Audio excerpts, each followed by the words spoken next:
வணக்கம். உங்கள் better marks light. இந்த வீடியோல என்ன பார்க்க போறோம் அப்படின்னு பார்த்தீங்கன்னா, ஒரு யூபிஎஸ் கம்ப்ளைண்ட் ஒர்க்ல 2 வே ஸ்விட்ச பத்தி தான் பார்க்க போறோம். எனக்கு தெரிஞ்ச 2, 3 ட்ரிக்ஸ்லாம் இதில சொல்லியிருக்கேன். ஸோ மறக்காம வீடியோ ஸ்கிப் பண்ணாம பார்த்தீங்கன்னா, இந்த வீடியோல நான் என்ன சொல்ல வரேன்னு உங்களுக்கு ஃபுல்லா புரியும்னு நெனைக்கிறேன். நான் நெறைய வீட்ல பார்த்தீங்கன்னா, இந்த யூபிஎஸ் கம்ப்ளைண்ட் ஒர்க்குக்கு தான் நெறைய இடத்துக்கு போயிருக்கேன். போயிருக்கும்போது வந்து பார்த்தீங்கன்னா, இந்த 2 சுவிட்ச் 2 சாக்கெட் தான் நெறைய பேர் வந்து இந்த ஒர்க்க பண்றாங்க. இந்த 2 சுவிட்ச் 2 சாக்கெட்ல குடுக்கும்போது என்ன ஆகும் அப்படின்னு பார்த்தீங்கன்னா, ஒரு லைன்ல இன்கமிங்கும், ஒரு லைன்ல யூபிஎஸ் அவுட் கோயிங்கும் இதுதான் இதனுடைய கான்செப்ட். ஆனா இதுதான் நெறைய பேர் குடுக்குறாங்க. இப்படி குடுக்கறதுனால என்னப்பா ஆயிரும் அப்படின்னு கேட்டீங்கன்னா, நாளைக்கு இன்வெர்ட்டர் கம்ப்ளைண்ட் ஆகும். கம்ப்ளைண்ட்டே ஆகாத நம்ம எந்த மெட்டீரியலுமே சொல்ல முடியாது. அப்போ கம்ப்ளைண்ட் ஆகிற அன்னைக்கு வந்து பார்த்தீங்கன்னா 2 3 பின் டாப் கொடுத்துருப்பாங்க. அந்த 2 3 பின் டாப்புமே எடுத்து 2 பக்கமும் பேர் பண்ணால் மட்டும்தான் யூபிஎஸ் லைட்டு, யூபிஎஸ் ஃபேனு போடுற லைன் எல்லாமே உங்களுக்கு மறுபடியும் ப்ராப்பராக ஒர்க் ஆக ஆரம்பிக்கும். ஸோ அதனால் என்ன ஆகும்னா, அந்த 2 3 பின் டாப்லையுமே ஒரு லைனில் பார்த்தீங்கன்னா சப்ளை வரும், ஒரு லைனில் அவுட் கோயிங் வெளியே போகும். ஸோ இதில் வந்து பார்த்தீங்கன்னா ஒரு சுவிட்ச் ஆனில் இருக்கும்போது நீங்கள் கவனக்குறைவாக ஆனில் இருக்கும்போது மறுபடியும் இந்த 3 பின் டாப் தெரியாமல் கையை வச்சிட்டிங்கன்னா கண்டிப்பாக ஷாக் அடிக்க ஆரம்பிக்கும். ஸோ அதனால தான் நாங்கள் வந்து 3 பின் டாப்பில் வந்து பார்த்தீங்கன்னா இந்த 2 சுவிட்ச் 2 சாக்கெட் மட்டும் நாங்கள் எந்த இடத்துலையுமே அதிகமாக கொடுக்க மாட்டோம். அதுக்கு பதிலாக தான் நாங்கள் இந்த 2 வே சுவிட்ச் அப்படின்னு சொல்லி இந்த 2 வே சுவிட்ச் தான் நாங்கள் அதிக இடத்துல நம்ம கொடுத்துட்ருக்கோம். சரிப்பா, இந்த 2 வே சுவிட்ச் கொடுக்குறீங்க, 2 வே சுவிட்ச் கொடுத்ததுக்கப்புறம் அதுக்கப்புறம் ஒரு 3 பின் டாப் கொடுக்குறீங்க. இந்த 3 பின் டாப் இன்வெர்ட்டர் தான் கனெக்ட் பண்ணுறீங்க. நாளைக்கு இன்வெர்ட்டர் கம்ப்ளைண்ட் ஆகிடுது, கம்ப்ளைண்ட் ஆகிற அன்றைக்கி வந்து பார்த்தீங்கன்னா மறுபடியும் இந்த 3 பின் டாப்பை கழட்டிட்டு மறுபடியும் நான் சாக்கெட்டில் கொடுத்தா மட்டும் தான் சப்ளை போகும். அப்போ இந்த 3 பின் டாப் கழட்டும் போது சப்ளை வராதா, அப்போ வந்து எங்களுக்கு ஷாக் அடிக்காதா அப்படின்னு கேட்டிங்கன்னா கண்டிப்பாக ஷாக் அடிக்காது. இதுலேருந்து அவுட் கோயிங் மட்டும்தான் வெளியே போகுமே தவிர அதுலேருந்து சப்ளை உங்களுக்கு கண்டிப்பாக வராது. அப்போ இன்வெர்ட்டர் கம்பெனி ஆகிற அன்றைக்கி வந்து பார்த்தீங்கன்னா இந்த 3 பின் டாப்பை தொடவே தேவையில்ல. 2 வே சுவிட்சை மட்டும் ஆப்ரேட் பண்ணால் போதும். அது மூலிமா பேர் ஆகி உங்களுக்கு மறுபடியும் சப்ளை உள்ள என்ட்ரி ஆகிரும். ஸோ அதனால தான் நாங்கள் வந்து இந்த 2 வே சுவிட்ச் ஒர்க் பண்ணிட்டு இருக்கோம். ஸோ அந்த டைமில் நம்ம எலக்ட்ரிஷியனை கால் பண்ணுறோம், ஒரு 10 11 மணிக்கு மேலே கால் பண்ணுறோம், அவங்க வர முடியாத சுச்சுவேஷன் கூட இருக்கலாம். அந்த டைமில் ஃபோன் கூட எடுக்காமல் இருக்கலாம். அப்போ வந்து பார்த்தீங்கன்னா இந்த 2 வே சுவிட்சை ஆப்ரேட் பண்ணிங்கன்னா போதும், மறுபடியும் எல்லா லைனுமே ஒர்க் ஆக ஆரம்பிக்கும்.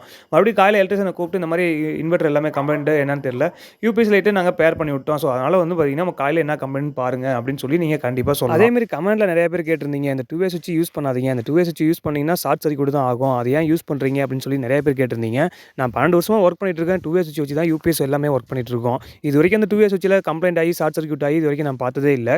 நிறைய வீட்டில் வந்து பார்த்தீங்கன்னா இந்த யூபிஎஸ் கம்ப்ளைண்ட் ஆயிருக்கு அப்படின்னு மட்டும் சொல்லியிருக்காங்க. கம்ப்ளைண்ட் ஆனிச்சுன்னா மறுபடியும் இந்த 2 வே சுவிட்சை மட்டும் ஆப்போசிட்டில் மாற்றுங்க, உங்களுக்கு மறுபடியும் லைட் எல்லாமே ஒர்க் ஆக ஆரம்பிக்கும், மறுபடியும் நாங்கள் காலையில் வந்து என்ன கம்ப்ளைண்ட் பார்த்துறோம் அப்படின்னு சொல்லி தான் நிறைய வீட்டில் நான் சொல்லியிருக்கேன். இன்னும் ஒரு சிலர் என்ன கேட்டிருந்தீங்க கமெண்ட்டில், இந்த 3 பின் டாப்பில் வந்து உங்களுக்கு சப்ளை வரும், இந்த 3 பின் டாப்பில் எப்படி சப்ளை வராது நீங்கள் எக்ஸ்பிளைன் பண்ணுங்கன்னு சொல்லியிருந்தாங்க. இந்த எக்ஸ்பிளைன் பண்ணுறேன். அதனால தான் இந்த 3 பின் டாப்பில் வந்து அவுட் கோயிங் லைன் மட்டும்தான் போகுமே தவிர அது இன்கமிங் சப்ளை கண்டிப்பாக வராது. நான் 2 வே சுவிட்சை ஆஃப் பண்ணி ஆன் பண்ணி இதில் நான் லைவாகவே டெஸ்ட் பண்ணி காட்டலாம்னு சொல்லி தான் இந்த வீடியோவே நான் போட்டிருக்கேன். 3 பின் டாப்பில் உங்களுக்கு சப்ளையே வராது. மேக்ஸிமம் நீங்கள் பயப்படவே தேவையில்லை. நீங்கள் கம்ப்ளைண்ட் அப்படின்னு வந்துட்டாவே நீங்கள் 2 வே சுவிட்சை மட்டும் ஆப்ரேட் பண்ணால் போதும். 2 சுவிட்ச் 2 சாக்கெட் கொடுத்தீங்கன்னா அது என்னைக்கா இருந்தாலும் கொஞ்சம் ப்ராப்ளம் தான். ஏன்னா கஸ்டமர் நமக்கு கால் பண்ணி இந்த மாதிரி யூபிஎஸ் லைட் எதுவுமே ஒர்க் ஆகலை, என்ன கம்ப்ளைண்ட் தெரியல, நீங்கள் வந்து பாருங்கன்னு சொல்லுவாங்க. அந்த டைமில் நம்ம போக முடியாத சுச்சுவேஷன் கூட இருக்கும். அப்போ நம்ம எக்ஸ்பிளைன் என்ன பண்ணுவோம், எலக்ட்ரிஷியன் பொறுத்த வரைக்கும் 2 3 பின் டாப் இருக்குங்க, அந்த 2 3 பின் டாப்பை கழட்டிட்டு நீங்கள் 2 ப்ளக் பாயிண்ட்லையும் ஜாயின் பண்ணுங்கள். ஜாயின் பண்ணிட்டு சுவிட்ச் ஆன் பண்ணிங்கன்னா போதும், உங்களுக்கு அப்படியே சப்ளை ஒர்க் ஆக ஆரம்பிச்சிடும். மறுபடியும் நாங்கள் என்ன கம்ப்ளைண்ட் காலையில் வந்து பார்த்துக்குறோம் அப்படின்னு சொல்லுவாங்க. ஒரு சில கஸ்டமர் நம்ம சொல்லும்போது என்ன எக்ஸ்பிளைன் பண்ணுறோன்னு ஒரு சில பேர் புரிஞ்சுக்குவாங்க, ஒரு சில பேருக்கு அது புரியாமே இருக்கும். ஸோ அது 3 பின் டாப்பை கழட்டி போட்டால் போதும்ல, மறுபடியும் லைட் எல்லாமே ஒர்க் ஆக ஆரம்பிச்சிருமில்ல அப்படின்னு சொல்லிட்டு அந்த 3 பின் டாப்பை ரிமூவ் பண்ணிடுவாங்க. ரிமூவ் பண்ணிவிட்டு 2 3 பின் டாப்பும் பேர் பண்ணும்போது சுவிட்ச் ஆனில் இருக்கா ஆஃப்ல இருக்கான்னு கவனிக்காமல் ஒரு பக்கம் 3 பின் டாப் மட்டும் ஃபிட் பண்ணிட்டாங்கன்னா அது லைன் வர 3 பின் டாப்பாக இருந்தால் அவுட் கோயிங்கில் மறுபடியும் அடுத்த 3 பின் டாப்பில் உங்களுக்கு சப்ளை வந்து நிற்கும். அப்போ அவங்க தெரியாதனமாக கையை வச்சிட்டாங்கன்னா கண்டிப்பாக ஷாக் அடிக்கும். ஸோ அதனால் மறுபடியும் என்ன பண்ணுவாங்க, அந்த பக்கமே போக மாட்டாங்க. மறுபடியும் எலக்ட்ரிஷியனுக்கு கால் பண்ணி என்ன மறுபடியும் ஷாக் அடிக்குது நீங்களே வந்து பாருங்கள் அப்படின்னு தான் நிறைய பேர் சொல்லுவாங்க. ஸோ அதுக்கு இவ்வளோ ரிஸ்க் எடுக்க தேவையில்லை அப்படின்னு சொல்லி தான் நாங்கள் வந்து எல்லா இடத்துலையுமே 2 வே சுவிட்சே வச்சு கொடுக்குறோம். இந்த 2 வே சுவிட்சில் வந்து பார்த்தீங்கன்னா சிம்பிள் தான் டயக்ராம். இந்த சிம்பிள் டயக்ராமில் நீங்கள் போட்டிங்கன்னா போதும், எல்லா வீட்லையுமே இந்த 2 வே சுவிட்ச் வச்சு யூஸ் பண்ணிங்கன்னா இன்னும் நமக்கு கொஞ்சம் பெஸ்ட்டாகவும் இருக்கும். இன்வெர்ட்டர் கம்ப்ளைண்ட் ஆகிற அன்றைக்கி மட்டும்தான் அந்த ப்ராப்ளம். இன்றைக்கி ஒரு வீட்டில் வந்து பார்த்தீங்கன்னா இந்த இன்வெர்ட்டர் கம்ப்ளைண்ட் ஆயிடுச்சு. இந்த கஸ்டமர் எனக்கு கால் பண்ணி இந்த மாதிரி கேட்டிருந்தாங்க, யூபிஎஸ் லைட் எல்லாமே ஒர்க் ஆகலை, இது எப்படி மறுபடியும் ஒர்க் ஆக வைக்கிறது அப்படின்னு கேட்டிருந்தாங்க.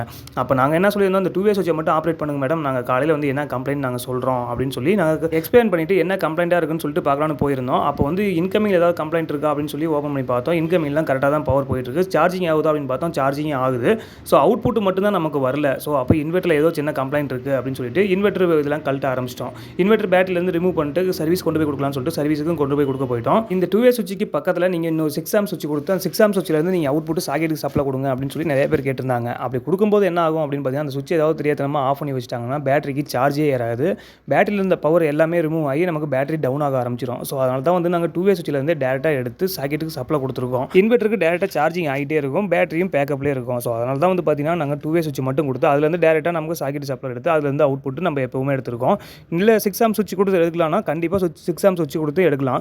அப்போ கம்ப்ளைண்ட் ஆகிறப்ப இந்த சுவிட்சை ஆன் பண்ணி வைக்கிறதா ஆஃப் பண்ணி வைக்கிறதுன்னு அவங்களுக்கும் தெரியாமல் கன்ஃபியூஷன்லேயே இருப்பாங்க. ஸோ அதனால தான் ஒரே ஒரு சுவிட்சை மட்டும் கொடுத்து அதுக்கு வந்து சாக்கெட்டுக்கு சப்ளை எடுத்துருக்கோம். 2 வே சுவிட்ச் டயக்ராம் பார்த்தீங்கன்னா நம்மளுடைய சேனல்லே கொடுத்துருக்கேன். ஸோ சேனலில் செக் பண்ணி பாருங்கள். 2 வே சுவிட்ச் டயக்ராம் வந்து இன்னும் கான்செப்ட் சின்னது தான். சின்னதா நீங்க அத போட்டீங்கனாவே போதும். ஈஸியா நம்ம கஸ்டமர்ட்டயும் எக்ஸ்பிளைன் பண்ணுறதுக்கு இன்னும் கொஞ்சம் சூப்பராகவும் இருக்கும். அதேமாதிரி இந்த 2 வே சுவிட்சில் வந்து நீங்கள் 2 சுவிட்ச் 2 சாக்கெட் அவாய்ட் பண்ணிட்டு இந்த 2 வே சுவிட்ச் டயக்ராமே நீங்கள் அடுத்தடுத்த ஒர்க்குக்கு நீங்கள் பண்ண ஆரம்பிச்சிருவீங்க. ஒரு சைட்டு பண்ணிங்கன்னா போதும், அடுத்தடுத்த சைட் ஒர்க்குக்கும் நீங்கள் ஒர்க் பண்ணும்போது இன்னும் கொஞ்சம் ஈஸியாகவே இருக்கும். ஸோ இன்றைக்கி வந்து இந்த கம்ப்ளைண்ட் ஒர்க்கில் வந்து பார்க்க வந்திருக்கோம். இந்த கம்ப்ளைண்ட் ஒர்க்கில் பார்த்தீங்கன்னா இன்வெர்ட்டர் மட்டும் தான் கம்ப்ளைண்ட்டாக இருந்துச்சு. அந்த இன்வெர்ட்டரை கொண்டு போய் நீங்கள் சர்வீஸ் கொடுக்க போகிறோம்.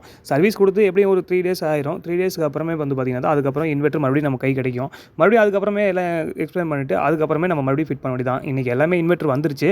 வந்ததுக்கப்புறம் என்ன கம்ப்ளைண்ட்னு பார்த்தீங்கன்னா ஒரு சின்ன கம்ப்ளைண்ட் மட்டும் தான். உள்ள சால்ட்ரிங் மட்டுமே கட் ஆயிடுச்சுன்னு சொல்லியிருந்தாங்க. ஸோ அந்த சால்ட்ரிங் வச்சுட்டு இன்வெர்ட்டர் நல்லா தான் இருக்குது, அதனால் எடுத்துகிட்டு போங்கன்னு சொல்லிட்டாங்க. 2 நாளில் கொடுத்துட்டாங்க.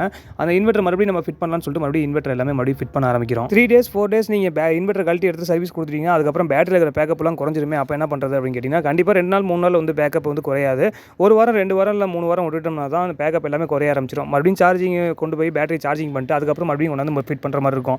ஸோ இன்றைக்கி வந்து செக் பண்ணும்போது கரெக்டாக பேட்டரி நல்லா தான் இருக்குது. ஸோ அதனால் வந்து இன்வெர்ட்டர் எல்லாமே ஃபிட் பண்ண ஆரம்பிக்கிறோம். ஃபிட் பண்ணதுக்கப்புறமே இன்வெர்ட்டர் எப்படி ஒர்க் ஆகுதுன்னு பாருங்கள். ஏன்னா ஃபஸ்ட் டைமில் செக் பண்ணும்போது வந்து பார்த்தீங்கன்னா அந்த அவுட்புட்டே ரிலீஸ் ஆகலை. இன்புட் லைன் வந்து இன்புட்டில் இருந்த மட்டும் தான் நமக்கு வெளியே ரிலீஸ் ஆகிட்டு இருந்துச்சு. அதுக்கப்புறம் இந்த கம்ப்ளைண்ட் வந்ததுக்கப்புறம் தான் சர்வீஸ் கொடுத்ததுக்கப்புறமே மறுபடியும் இப்போ சர்வீஸ் பண்ணதுக்கப்புறம் இன்புட்டும் வருது, அவுட்புட்டும் வெளியே போகுது. ஸோ அதனால் அதுக்கப்புறம் அடுத்த லைன் எல்லாமே ஃபிட் பண்ணிட்டு மறுபடியும் உள்ள எல்லாமே சார்ஜிங் பண்ண வேண்டியதான். இன்வெர்ட்டர் ஃபிட் பண்ணிட்டு மெயின் எல்லாமே ஆஃப் பண்ணி வச்சுட்டு மறுபடியும் லைன் எல்லாம் யூபிஎஸ் லைட் எல்லாமே மறுபடியும் ஒர்க் ஆகுதா, பேக்கப் கரெக்டாக இருக்கா அப்படின்னு சொல்லி எல்லாமே செக் பண்ண ஆரம்பிக்கிறோம். லைன் எல்லாமே ஆஃப் பண்ணி வச்சுட்டு கரெக்டாக செக் பண்ணும்போது கரெக்டாக யூபிஎஸ் லைட் எல்லாமே கரெக்டாக ப்ராப்பராக ஒர்க் ஆக ஆரம்பிச்சிருச்சு. இன்னுமே சில பேர் என்ன பண்ணிடுறாங்கன்னா 2 சுவிட்ச் 2 சாக்கெட்டே தான் இன்னுமே ஒர்க் பண்ணிட்டு இருக்காங்க. நான் நிறைய கஸ்டமர் வீட்டுக்கு போய் கம்ப்ளைண்ட் பார்க்கும்போது எல்லாமே வந்து பார்த்தீங்கன்னா 2 சுவிட்ச் 2 சாக்கெட் தான் இருந்துச்சு. அந்த 2 சுவிட்ச் 2 சாக்கெட் எடுத்துட்டு அதுக்கப்புறம் ஒரு 2 வே சுவிட்சும் ஒரு சாக்கெட் வச்சு தான் கொடுத்துருக்கோம். சரிப்பா நீ என்ன சொல்ல வர இதில் அப்படின்னு கேட்டிங்கன்னா 2 சுவிட்ச் 2 சாக்கெட் வச்சு ஒர்க் பண்ணுறது பெஸ்ட்டா இல்லை ஒரு 2 வே சுவிட்ச் ஒர்க் பண்ணுறது பெஸ்ட்டா அப்படின்னு கேட்டிங்கன்னா எனக்கு தெரிஞ்ச வரைக்கும் கண்டிப்பாக ஒரு 2 வே சுவிட்ச் ஒரு சாக்கெட் கொடுத்து தான் எப்போவுமே ஒர்க் பண்ணணும். கஸ்டமருக்கும் பார்த்தீங்கன்னா அவங்க இன்னும் கொஞ்சம் ஈஸியாகவே புரிஞ்சிக்கணும். நாளைக்கு எந்த 3 பின் டாப்பு சப்ளவர் லைனில் அவங்க எப்போவுமே கை வைக்கக்கூடாது. என்னுடைய கான்செப்ட்டில் அதுதான் வந்து பார்த்தீங்கன்னா நான் எப்போவுமே ஒர்க் பண்ணிருக்கேன். 2 வே சுவிட்சை மட்டும் அவங்க ஆப்ரேட் பண்ணால் போதும், ஆட்டோமேட்டிக்காக அவங்க லைன் எல்லாமே ப்ராப்பராக மறுபடியும் ஒர்க் ஆக ஆரம்பிச்சிடும். நிறைய பேர் என்ன கேட்டிருந்தாங்க இந்த 2 வே சுவிட்சை பற்றி ஃபுல்லாகவே எக்ஸ்பிளைன் பண்ணுங்க அப்படின்னு சொல்லி நிறைய பேர் கேட்டிருந்தாங்க. அவங்களுக்காக தான் அந்த வீடியோவே போட்டிருக்கேன். மேக்ஸிமம் இதில் வந்து பார்த்தீங்கன்னா 2 வே சுவிட்சை பற்றி ஃபுல்லாகவே நான் எக்ஸ்பிளைன் பண்ணியிருக்கேன். இந்த இன்வெர்ட்டரில் வந்து பார்த்தீங்கன்னா அவுட்புட் மட்டும் வராமல் இருந்துச்சு. அதையும் ரெடி பண்ணிட்டு வந்து இந்த ஒர்க்கை எல்லாமே நீங்கள் டோட்டலாகவே கம்ப்ளீட் பண்ணி முடிச்சிட்டோம். உங்கள் வீட்லேயும் 2 சுவிட்ச் 2 சாக்கெட் தான் வச்சிருக்காங்கன்னா மறக்காம எலக்ட்ரிஷியன் கூப்பிட்டு இந்த 2 வே சுவிட்ச் வச்சு ப்ரோக்ராம் பண்ண சொல்லுங்கள். ஸோ இந்த வீடியோ உங்களுக்கு பிடிச்சிருந்தா மறக்காம லைக் பண்ணுங்கள், ஷேர் பண்ணுங்கள், கமெண்ட் பண்ணுங்கள். நம்ம சேனலை மறக்காம சப்ஸ்கிரைப் பண்ணுங்கள். உங்கள் better marks right. Thank you friends.